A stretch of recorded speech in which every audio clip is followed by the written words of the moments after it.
Ok, aujourd'hui on commence la section 3, si vous voulez, du chapitre 3.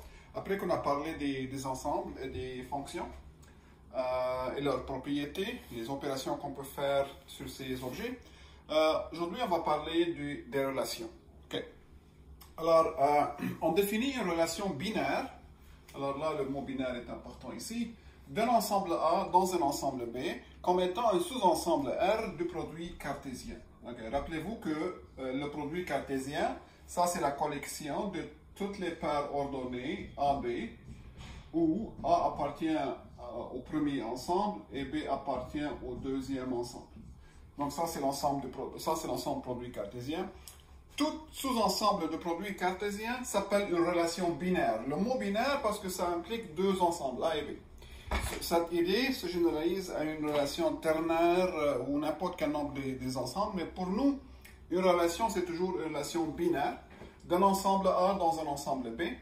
Si A est une relation de A dans A, si A est une relation de A dans A, on dit que A est une relation binaire sur l'ensemble A. Et trop souvent, on va parler d'une relation binaire sur un ensemble. Donc, une relation sur un ensemble, c'est une relation de l'ensemble dans lui-même. Donc, une chose importante ici, c'est que pourquoi on représente une relation par un sous-ensemble des mots du produit cartésien? Regardez, traditionnellement, lorsque deux personnes sont en relation, on dit qu'ils forment un couple, n'est-ce pas? Alors, chaque relation peut être représentée par les couples des éléments qui sont en relation. Right? Si je donne la liste de tous les éléments qui sont en relation, cette liste consiste à des couples. C'est pourquoi une relation binaire est représentée par un sous-ensemble de produits cartésiens. Alors ça donne tous les couples qui sont en relation. Right? Si AB appartient à une relation, donc si AB est un couple dans une relation R, donc R est une relation binaire, c'est-à-dire un sous-ensemble de produits cartésiens, on écrit A est en relation avec B. Donc ARB ou bien couple AB appartient à la relation, ça c'est la même chose. Ce sont deux choses équivalentes. Soit qu'on écrit que A est en relation avec B ou qu'on écrit A, couple AB appartient à la relation. Okay? Les deux veulent dire la même chose. Attention ici, lorsque je dis A est en relation avec B, ça ne veut pas dire que B est en relation avec A. Autrement dit, si le couple AB est dans la relation, trop souvent, le couple BA n'est pas dans la relation. Donc, si on parle ici de relation d'un ensemble sur lui-même. Right? Donc, une conséquence immédiate de ça, ou bien peut-être avant ça, un petit exemple. Si je vous donne l'ensemble A comme étant ABC, l'ensemble B comme étant un ensemble contenant deux éléments, 1, 2. Hein? Alors, voici une relation binaire. Voici une relation binaire de A dans B. Donc, A, 2, B, 1, C, 1, C, 2. Voici une relation binaire de l'ensemble A dans l'ensemble B. Cette relation, c'est un sous-ensemble de produits cartésiens. Comme vous voyez, chaque élément ici est une couple ordonnée, est une paire ordonnée. Donc, ça, c'est un sous-ensemble de A croix B, et ça représente une relation. Alors, quels sont les éléments qui sont en relation? A est en relation avec l'élément 2. A n'est pas en relation avec l'élément 1, parce que le couple A1 n'est pas dans la relation. B est en relation avec 1, C est en relation avec 1, et C est en relation avec 2, et ce sont tous les couples qui sont en relation. Donc ici, par exemple, j'écris AR2, je peux écrire BR1, ainsi de suite. Comme chaque relation binaire est un sous-ensemble de produits cartésiens, en particulier l'ensemble vide, qui est un sous-ensemble du produit cartésien, c'est un sous-ensemble de n'importe quel ensemble. Donc l'ensemble vide et l'ensemble A fois B tout entier sont des relations binaires. Je peux les regarder comme des relations binaires, n'est-ce pas? Donc, étant donné deux ensembles A et B, la relation vide, ça c'est un sous-ensemble de produits cartésiens. Et le produit cartésien au complet, ça c'est un sous-ensemble de produits cartésiens. Donc voici deux relations particulières. La relation vide et la relation complète. dans cette relation vide, aucun élément dans A est en relation avec un élément dans B. Dans la relation complète, tout élément de A est en relation avec tout élément de B. Alright? Et une conséquence immédiate de la définition, si A et B sont deux ensembles finis, est-ce qu'on peut compter combien de relations binaires possibles de A dans B? Le résultat est très simple à deviner. Regardez, qu'est-ce que c'est qu'une relation R de A dans B? Donc pour nous, c'est un sous-ensemble de A croix B, du produit cartésien. Donc, comptez combien de relations binaires y a-t-il de A dans B, si A et B sont deux ensembles finis, ça revient à compter combien de sous-ensembles possibles de ce produit cartésien. Right? Donc, étant donné cet ensemble A fois B, combien de sous-ensembles possibles? Chacun de ces sous-ensembles représente une relation binaire, n'est-ce pas? Alors, cet ensemble de produits cartésiens contient combien d'éléments? Ici, on suppose que la cardinalité de A, disons M, la cardinalité de B égale à N. On connaît les cardinalités de chacun de ces ensembles. Je sais que cet ensemble A croix B contient M fois N. Donc, le produit cartésien, la cardinalité du produit cartésien, c'est la cardinalité de A fois la cardinalité de B. Donc, voici le problème. Combien de sous-ensembles de cet ensemble? Donc, nous avons un ensemble qui contient M fois N éléments. Je sais comment compter combien de sous-ensembles, n'est-ce pas? Il y a 2 à la puissance N, 2 à la puissance Mn sous-ensembles possibles de ce produit cartésien. N'est-ce pas? Chacun de ces sous-ensembles est une relation binaire par définition. Donc, au total, si A contient M éléments, si B contient N éléments, au total, il y a 2 à la puissance M fois N relations binaires possibles de A dans B. Alors, par exemple, si A contient 4 éléments et B contient 3 éléments, comme dans l'exemple de tantôt, combien de sous-ensembles, combien de relations binaires possibles de A dans B? Donc, il y a ici, au total, 2 à la puissance 4 fois 3, c'est-à-dire 2 à la puissance 12 relations binaires possibles au total. Relations binaires possibles de A dans B. Incluant la relation vide et la relation complète. Okay? Incluant ces deux relations spéciales. Donc ça, c'est le nombre des relations binaires possibles d'un ensemble A dans un ensemble B. Je donne plusieurs exemples ici dans la lecture numéro 12. Alors, une relation binaire, normalement, ce n'est pas défini par la liste de ces éléments, parce que trop souvent, on travaille avec des ensembles infinis. Alors, une autre façon de définir une relation binaire, c'est par une description verbale. Alors, par exemple, sur l'ensemble N, N c'est l'ensemble des entiers naturels, 0, 1, 2, ainsi de suite, on définit une relation binaire de la façon suivante.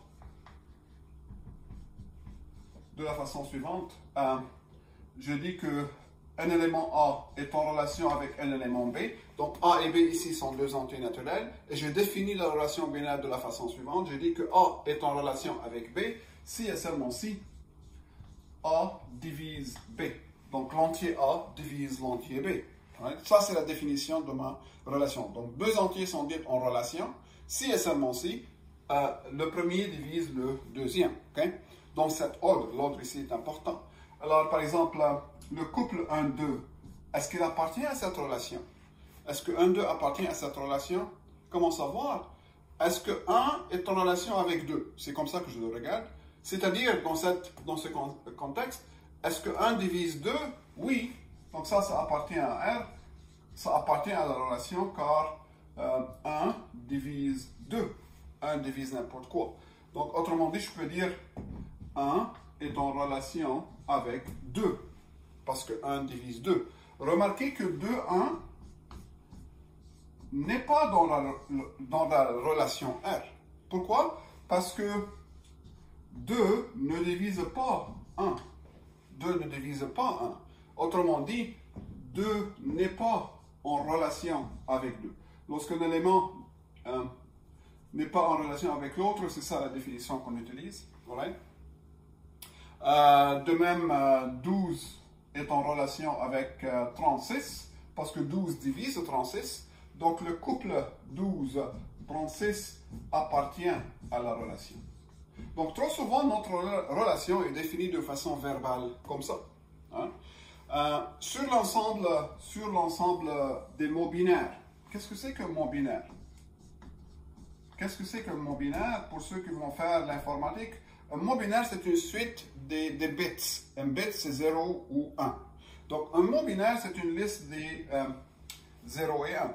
Et le nombre de bits qui figurent dans le mot binaire s'appelle la longueur du mot binaire. Alors, par exemple, 0, 0, 1, 0, 1, 1, ça c'est un mot binaire, c'est une suite de 0 et de 1 de longueur 6.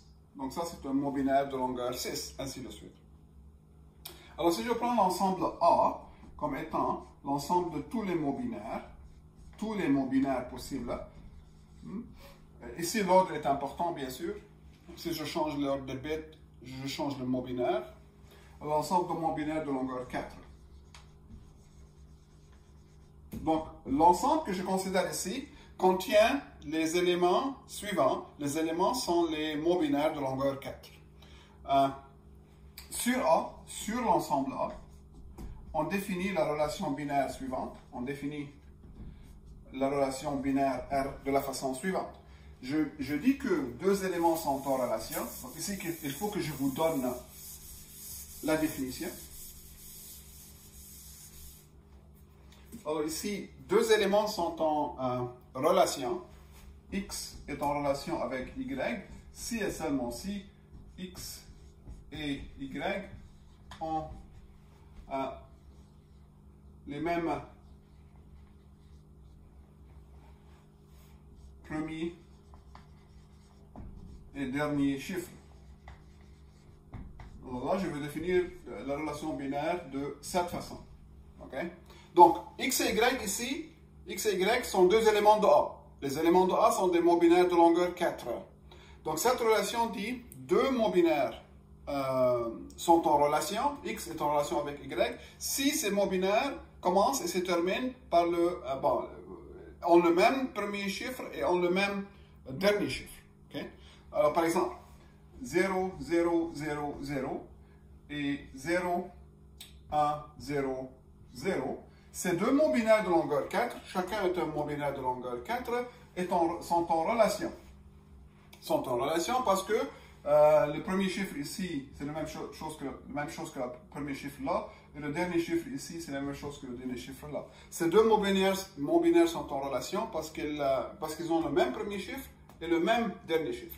Tandis que 0, 1, 0, 1 n'est pas en relation avec 0, 1, 1, 0. N'est-ce pas? Oui, on a le même premier chiffre, mais on n'a pas le même dernier chiffre. Ainsi de suite.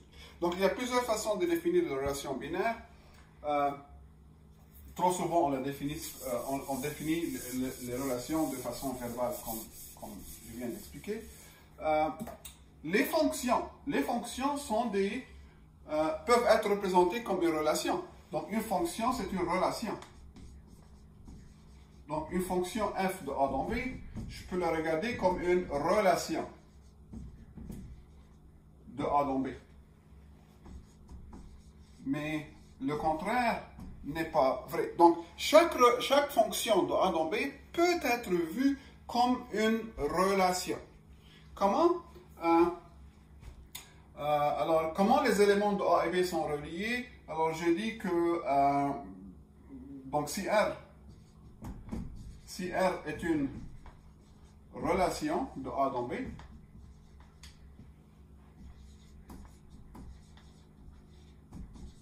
alors R est une fonction si les deux conditions suivantes sont satisfaites. Écoutez, toute fonction de A dans B peut être vue comme une relation binaire. Comment deux éléments sont reliés par cette relation? Donc, si j'appelle ça une fonction f, quand est-ce qu'un élément ici et un élément ici sont reliés? Lorsque l'élément ici de B est l'image de l'élément de A, n'est-ce pas? Donc, ici, je dis que A est en relation avec B.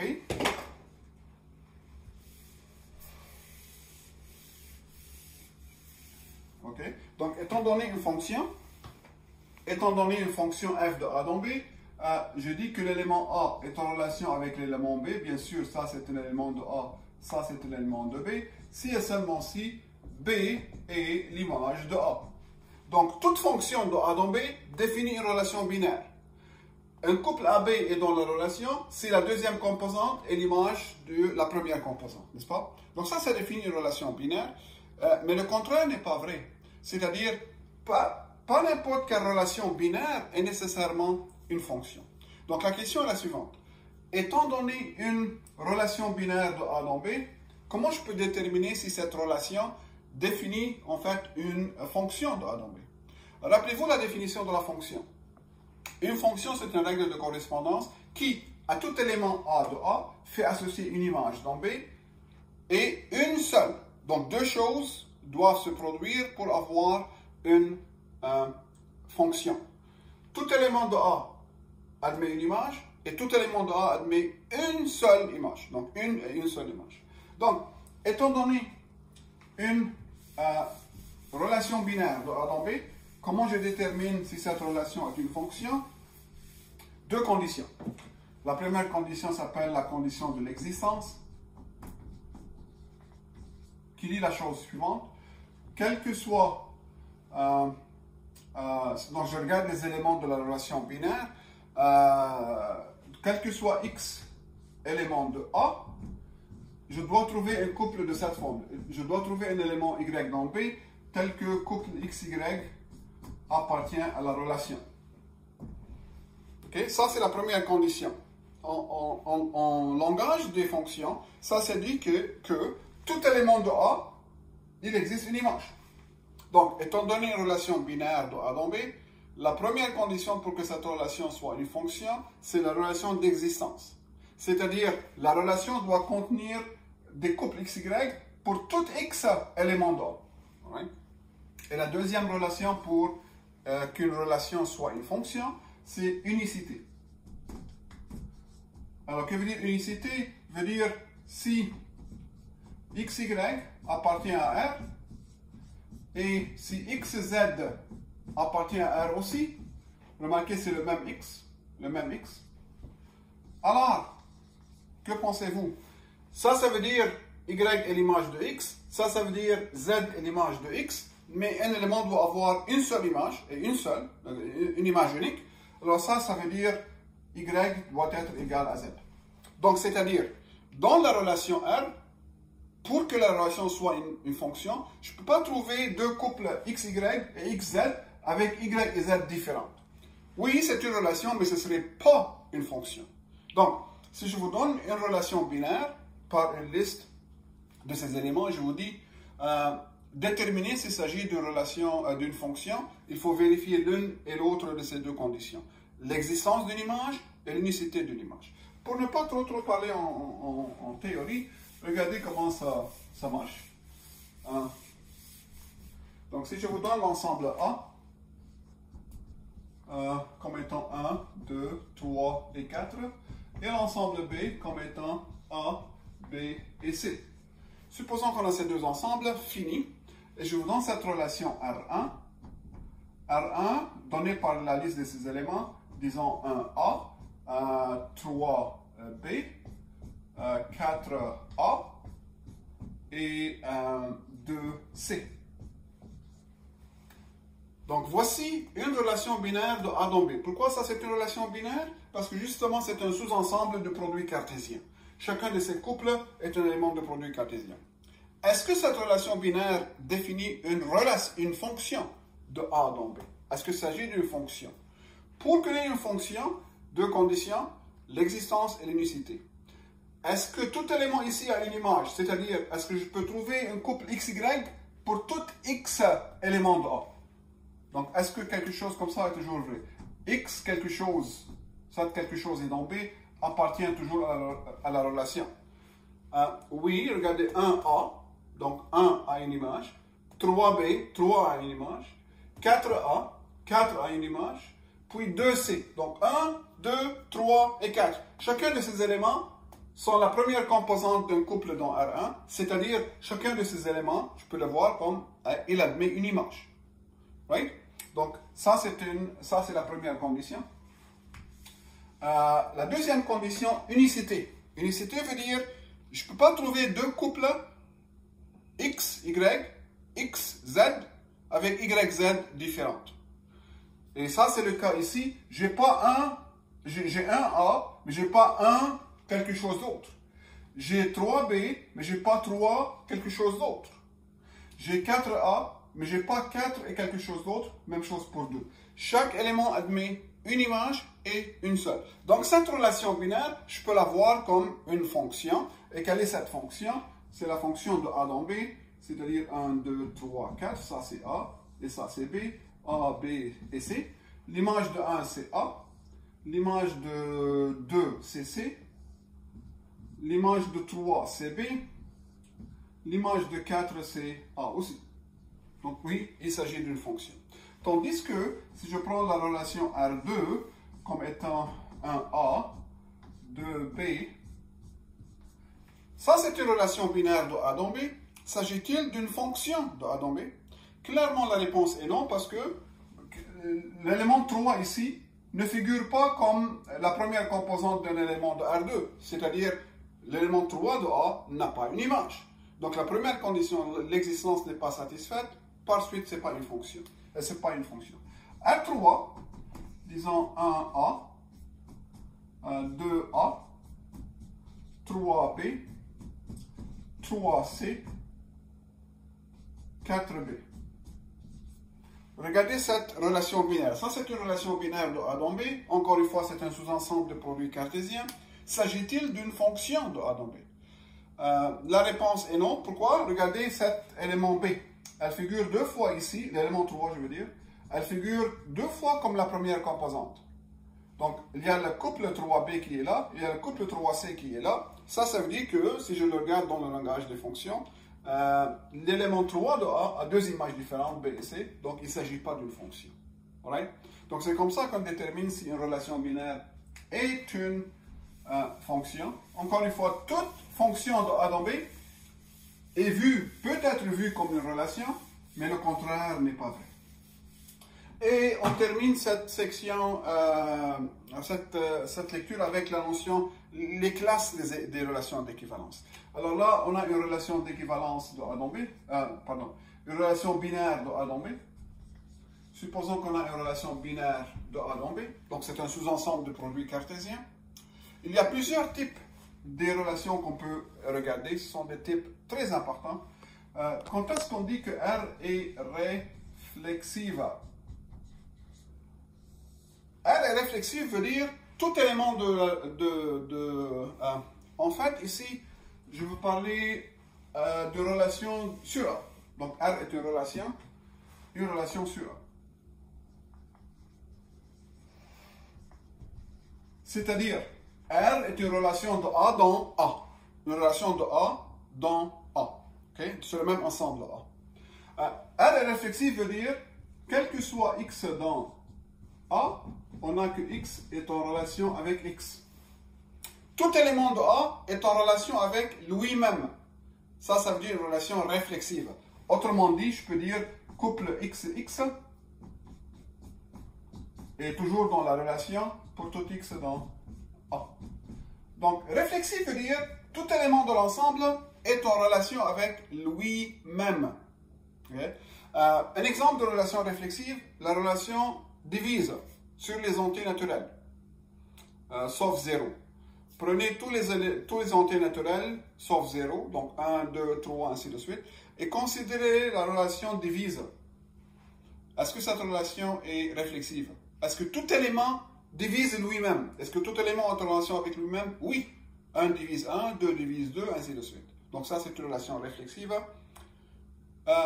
Considérez l'ensemble des êtres humains. Et sur cet ensemble, considérez la relation. Deux humains X et Y sont dites en relation si X est le père de Y. Oui, ça c'est une relation. Est-ce qu'il s'agit de relation réflexive? Non. Est-ce que tout X est en relation avec lui-même? Est-ce que tout élément X, est-ce que tout humain X est le père de lui-même, la dernière fois que je vérifié, ce n'était pas le cas. Donc, ça, c'est un exemple de relation qui n'est pas réflexive. Symétrique veut dire symétrique. Symétrique veut dire quelque chose comme ça. Donc, pour tout x, y, élément de l'ensemble A. Rappelez-vous qu'on travaille sur un ensemble A. Je considère une relation sur un ensemble A. Alors, symétrie veut dire si x est en relation avec y, alors y est en relation avec x. Okay? Donc, la symétrie, c'est une implication. X, R, Y implique Y, R, X. Attention, les étudiants souvent ont de la misère à comprendre cette définition. Cette définition ne veut pas dire que tout élément x, y de A, pour tous les éléments x, y de A, x est en relation avec y. Non, ce n'est pas ça que je suis en train de dire. Je ne suis pas en train de dire que tous les éléments x, y de A sont en relation. Je dis la chose suivante. Si l'élément x est en relation avec l'élément y, alors, à ce moment, l'élément y est en relation avec l'élément x. Donc, c'est une implication. Si x est en relation avec y, là, je dois vérifier que y est en relation avec x. Si ça c'est le cas, alors la relation est symétrique. Alors, la relation divise, encore une fois, sur les entiers naturels non nuls. La relation divise, est-ce qu'elle est symétrique? La réponse est non. 2 divise 4. 2 divise 4 est vrai. Est-ce que ça implique que 4 divise 2? Non. Mais 4 ne divise pas 2. Donc ça suffit pour dire que la relation n'est pas symétrique. 2 est en relation avec R, 2 est en relation avec 4, mais 4 n'est pas en relation avec 2. Ça, c'est pas symétrique. Right? Et puis, transitive,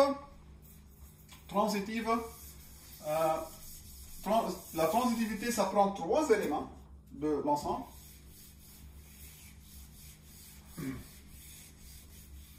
Transitive veut dire la chose suivante. Donc, transitive. Ici, je dis, quel que soit x, y, z, élément de A. La transitivité, c'est une implication aussi. Si x est en relation avec y et y est en relation avec z, alors il faut que x soit en relation avec z. Avec le langage des sous-ensembles ici, ça c'est peut-être écrit de la façon suivante. X en relation avec y veut dire couple xy est dans la relation. Et YRZ veut dire couple YZ est dans la relation. Si on a ça, ceci doit impliquer que couple XZ se trouve dans la relation. Right? Donc, soit cette formulation ou l'autre, les deux veulent dire que la relation est transitive.